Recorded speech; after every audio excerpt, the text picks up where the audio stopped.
Whatever you might think about fox hunting, upper-class plonkers in hunting pink, or stalwart defenders of a vanishing way of life, you can guess where my money goes.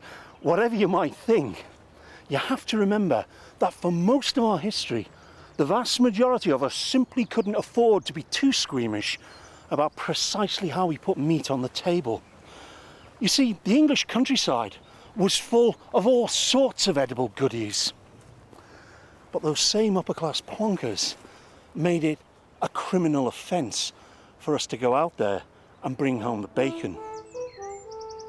One way and another, hunting's often reflected the social hierarchy. The rich man in his castle with his matched perdies and meticulously bred gun dogs, or the poor man at his gate with his nets and his ferrets.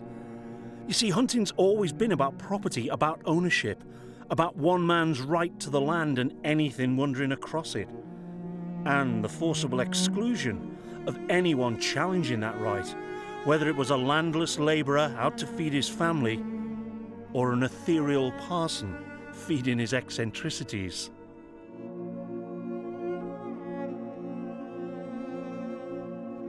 In 1066, William the Bastard, the Duke of Normandy, came and conquered the Anglo-Saxon Kingdom of England. When he'd done that, William the Conqueror then owned the whole country. It was his personal property. And as soon as he'd divvied the country up amongst his followers, he then kept back huge areas of hunting forest. The New Forest here in Hampshire was one of them. The reason he did that was the Normans were hugely fond of hunting. As far as they were concerned, it was the next best thing to going off and slaughtering the indigenous populations of newly conquered countries, was to go off and slaughter the game in those countries. And it kept the larder full and kept you nice and fit for warfare, which was what it was all about for them. The Normans were capable of a brutality that'd shock a Serbian militiaman, but they didn't destroy churches and burn villages to create the New Forest. That's a myth. What they did do was bring in such ferociously harsh forest laws that Hampshire folk were forced to become vegetarians and live on a diet of soya sausages and aduki beans. Nah, only joking. Most people got the message. Royal game was right off the menu. Mind you, watching a royal hunt in full pursuit of its quarry must have been one of the most spectacular sights of the Middle Ages. Baying hounds and blaring horns, leaving you in no doubt that these were the boys in charge of this particular playground.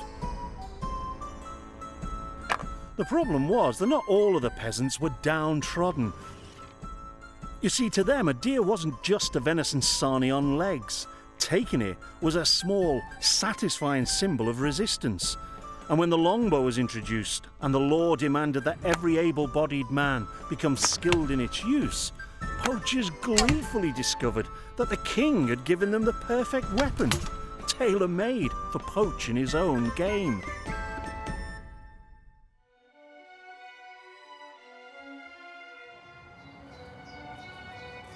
It wasn't long before the people of the New Forest taught themselves a little rhyme, a little incantation to protect themselves from the forest law.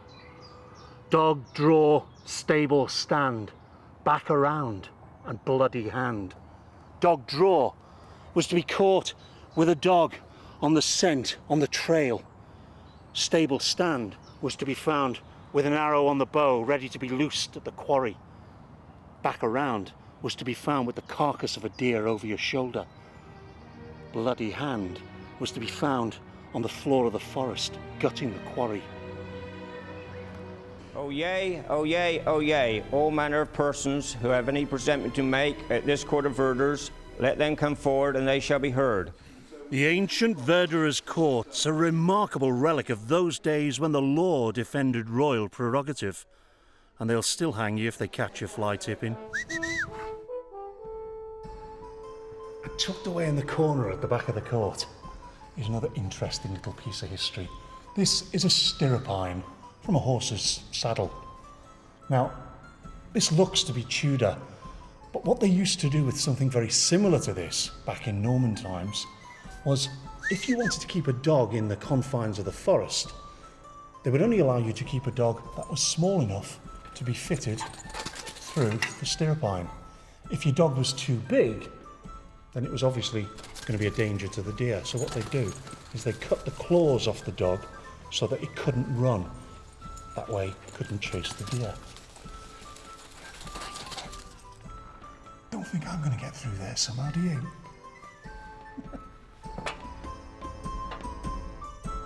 If poaching deer back in the 1100s could be a distinctly dangerous occupation, hunting it legitimately could be every bit as dodgy. This is the Rufus stone.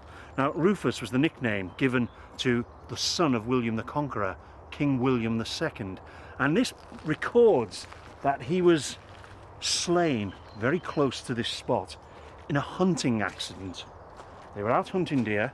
One of his companions fired his crossbow, or shot his crossbow to use the proper term, and the arrow, so they say, glanced off an oak tree and struck the king in the breast, whereof he died instantly upon the spot, and a local passing commoner had his wagon commandeered to take the king's body off to Winchester.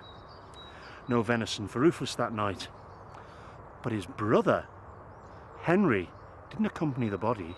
Oh no, he shot off to Winchester post-haste, bloody spur and loose rein, not to prepare the grave for his brother, but to seize the treasury and have himself acclaimed king.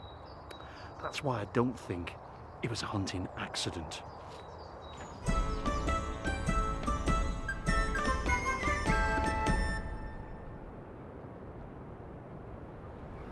Today, in those very areas that used to be royal hunting forests back in the Middle Ages, the situation is very, very different from the way it was back then.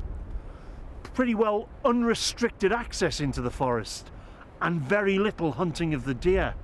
And in a convoluted sort of way, you can thank King John and Magna Carta for that, because when the barons were putting the bite on the king back in 1215, one of the many things that they insisted on was that the forest law should be changed. And 2 years later, that's what happened. From that time onwards, it was declared that a man would lose neither life nor limb if caught in pursuit of the king's deer. This was a huge improvement. It didn't mean that there was going to be open season on the king's deer. Far from it. They'd still fine you, they'd still throw you into prison. Heaven forbid, on occasion they'd even take the satellite dish off your hovel if they caught you. But by and large, from that time on, if you were caught wandering round the king's forest dreaming of venison pasty, they weren't going to chop your hands off or nail you to the nearest oak tree with a crossbow bolt.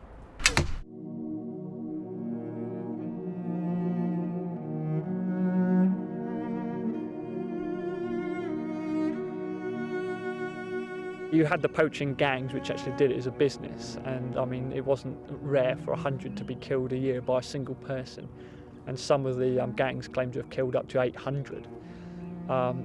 You start to wonder where all the deer are actually going. The forest communities were very lawless, and as such they took as much as they could. I mean, they were poaching, they were timber stealing, and they were partaking in smuggling. Whatever they could lay their hands on, basically they took as theirs. Even a lot of the forest villages are made up of encroached land that was stolen out of the forest. So that sort of gives you a good idea of how things were going. All my family's lived here. I mean, it's part of the history. I mean, I just love the place basically, and I expect if I went back and I looked at some of my older family members, I mean, they all took rabbits and things like that, and go back further, I'm sure they poached, but I'm sure they loved the forest despite the fact they were taking the deer and stealing the timber.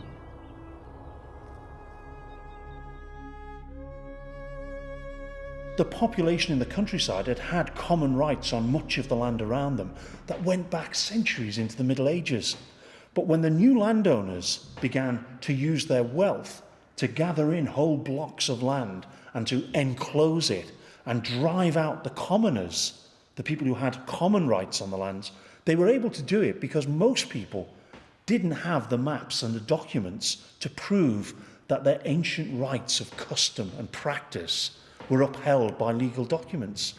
The bottom line was they didn't have the paperwork, and in the English legal system at the time, if you didn't have the paperwork, you didn't have the rights.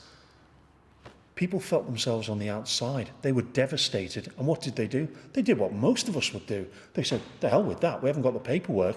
We're not going to be driven off land we've always taken a rabbit from, or we've always hunted deer from, or we've always gathered wood from. The hell with these people. We'll go out and we'll do it anyway. The difference is, it's now illegal to do that, and they'll pay the consequences if they're caught. Go on, off the land! Go on! Over the centuries, this attitude led to widespread disregard for the forest game laws. After the execution of Charles I, the new republic had swept away most of them as ancient royal tyrannies. But when Charles II got his dad's throne back, he introduced new game laws to try and turn back the clock. Here in the old county of Southampton, modern-day Hampshire, the Bishop of Winchester, a man of warm and choleric disposition, decided that it was time that the status quo was reinstated. He began to close down the boundaries around Waltham Chase. Now, the people who lived around that area, the borderers, they were distinctly and deeply unhappy about this. They were not going to allow the Bishop of Winchester to interfere with what they now considered to be their rights of custom and practice. So they went out poaching, and it wasn't because they were hungry, it's because they were protesting. Throughout 1721, gangs of poachers deliberately worked their way through His Grace's deer. And when one of his gamekeepers raised an objection, they beat him up and then shot him. It ended up with 4 of them being arrested and 2 of them brought here to Winchester Castle to the Quarter Assize. They'd shot and wounded a gamekeeper, and for that crime they were sentenced to 1 year imprisonment. The imprisonment of those 2 protesters led the people of Waltham Chase to make what amounted to a declaration of war on the Bishop of Winchester. They gathered in gangs. They'd black up their faces with burnt cork or soot, wear black gloves, and these guys would then go out onto the chase to take deer. It was the beginning of the Black Poaching War. The government crushed the Waltham men by passing the Black Act. It put 50 new capital offences on the statute book and allowed the Privy Council to dispense with trial by jury. It was as if Magna Carta had never happened. Once again, poaching was a hanging offence. For most of us, our idea of a Victorian poacher is a local yokel in a rabbit skin cap, carefully set in snares so as to bag a bunny for his brood back in some tumble-down cottage. Either that or we imagine some medieval serf walking by night across a moonlit heath, taking his ferrets and his nets to try and half-inch a few of his lord's plump conies. You see, the Normans had introduced rabbits into England and kept them in pillow mounds, purpose-built artificial warrens, a bit like these railway embankments. Mind you, like everything else, it's all changed just a bit. These days it's radio-controlled tracking collars and repeating shotguns. Those part of the game laws that related to rabbits made absolutely no sense at all to all sorts of people. Well, in fairness, they made perfect sense to the landowner who wanted to keep complete control of all the game on his estate. But to his tenant farmers or the tenant farmers around his estate, they made no sense at all. The rabbits, unchecked, laid waste to the crops in the field.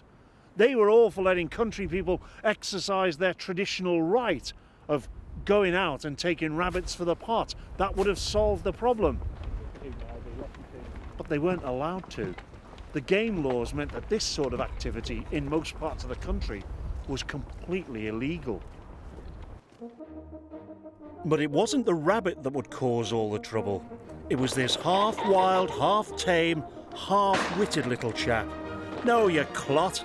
I mean the pheasant. You see, before 1800, hitting a bird in full flight was a skill most sportsmen only dreamt of. All manner of technical improvements to the old flintlocks finally made the shooter's dreams come true. And so began the English sporting gentleman's long love affair with the pheasant. and where the gentry led, the poaching fraternity were delighted to follow.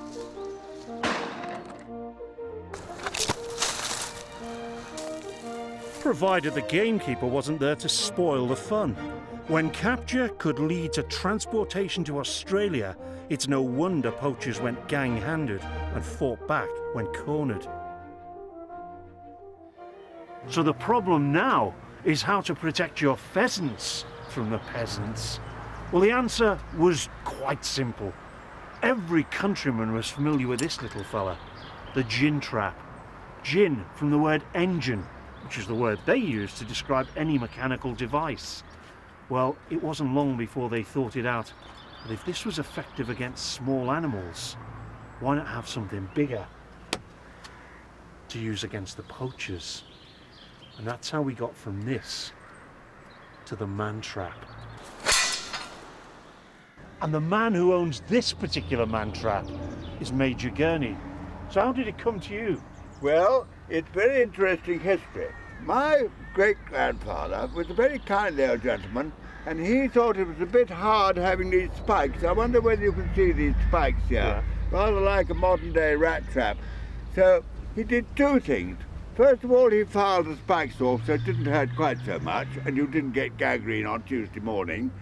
But he also insisted, as a good Quaker and a very religious chap, as they all were, that they should listen for half an hour to an Old Testament Bible reading and then answer questions. And if they didn't get the questions right, they weren't let out. And so they had to pay attention.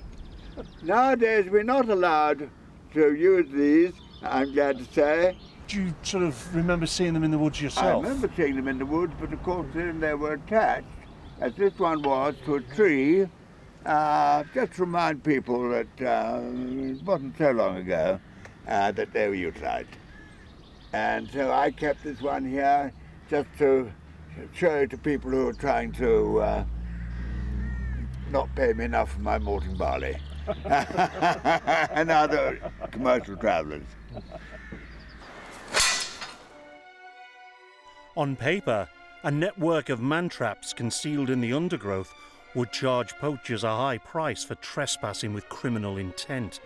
But most poachers quickly worked out exactly where they were and went safely about their nefarious purpose. The records are awash with unwitting people crippled and maimed by these cruel and indiscriminate machines. Boys cutting walking sticks, drunks taking shortcuts home, and even in some cases, landowners who stumbled into them having forgotten where they'd had them placed. Oh dear, how sad. Never mind.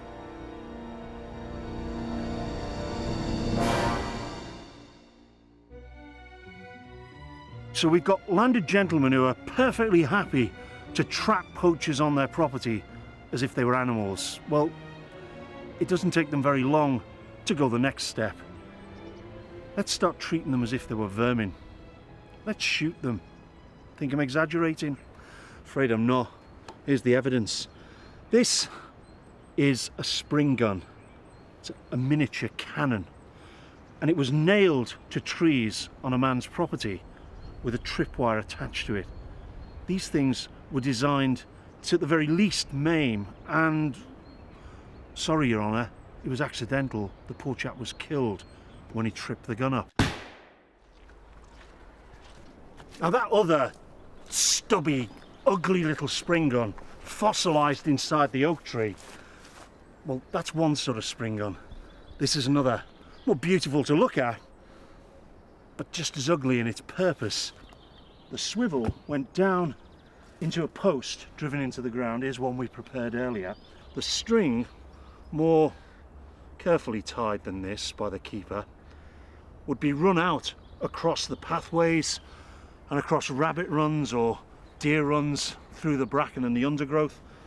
Because it was on a swivel, you could run out half a dozen different lines in different directions to cover different approaches into the covert.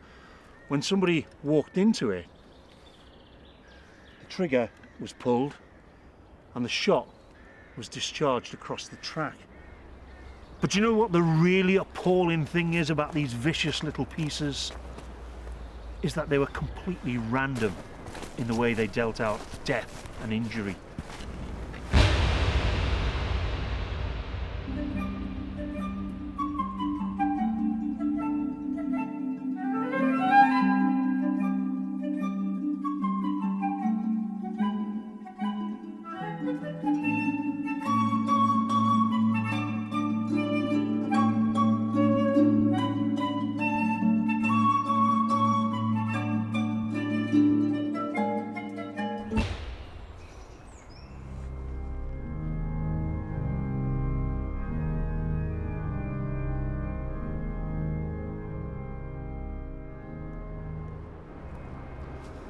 So in the course of time, various acts of parliament prevented landowners from using these barbaric and inhuman methods to protect their game. But they still had the gamekeeper. You shot any peasants lately, Simon? Yeah, not many. No, they're not worth anything, no. I mean, despite the costume and the links you obviously have with the past, what's the role for a modern keeper? Well, apart from providing very important revenue for the countryside, we actually look after and care for the countryside. I mean, a lot of the habitats that we look after and create enhances the wildlife, and we will continue to look after that as long as we can look after the game. To me, that's perhaps the most important role of a gamekeeper, is making sure that that habitat stays. Of course, nowadays there's way too many of us cluttering up the island to bang on about every true-born Englishman's traditional right to hunt. But you know, it does us no harm to remember how and why it was taken away from us in the first place. There's a little rhyme that sums up all you need to remember about poaching. The rhyme that the last of England's peasant farmers used when the Enclosure Acts were stealing the last of their land.